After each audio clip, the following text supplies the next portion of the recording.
Hi, welcome to the first episode of this series, where I look at things that aren't always similar, and find similarities within. Today's episode will be William Golding's Lord of the Flies and Alasdair Trevor's The Flight of the Phoenix. We will be using the movies just for footage, and I will be discussing what happens in the books.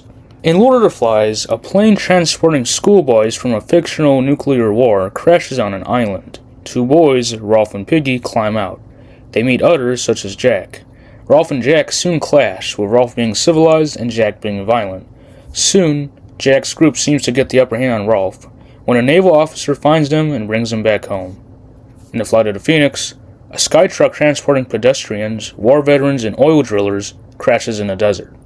One of the passengers, Stringer, has the idea to construct a tinier plane from the remains of the sky truck. However, the old pilot, Frank Towns, doesn't believe he knows what he's saying. As they overcome differences in the harshness of the desert, the makeshift plane gets built and they fly back to society. So you might think at first that although both have a plane crash and a group of people trying to survive, they are not similar in many ways. Our cast is older, it's in a desert instead of an island, and you'd be right. But the similarities do not lie as much as in visuals. It's more in the themes and the characters. Let's look at Stringer. His attitude is very similar to Jack's in The Lord of the Flies. He's very bossy, fights with the main character, and even thinks he deserves more water than the others. This is similar to when Jack steals, more than once, from Rolf and Piggy.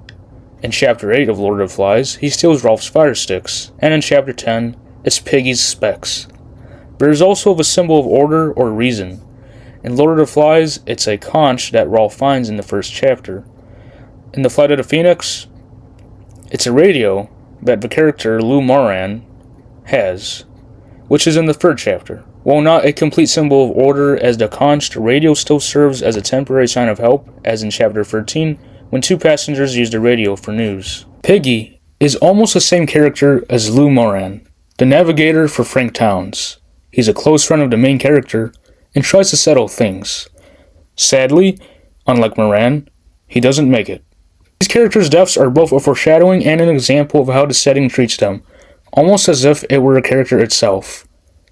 And finally, though admittedly this is perhaps nitpicky, we have two characters that eventually change sides.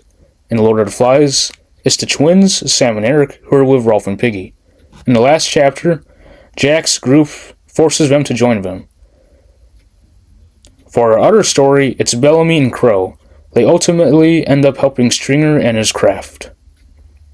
And that concludes this first episode of this series. Thank you for watching.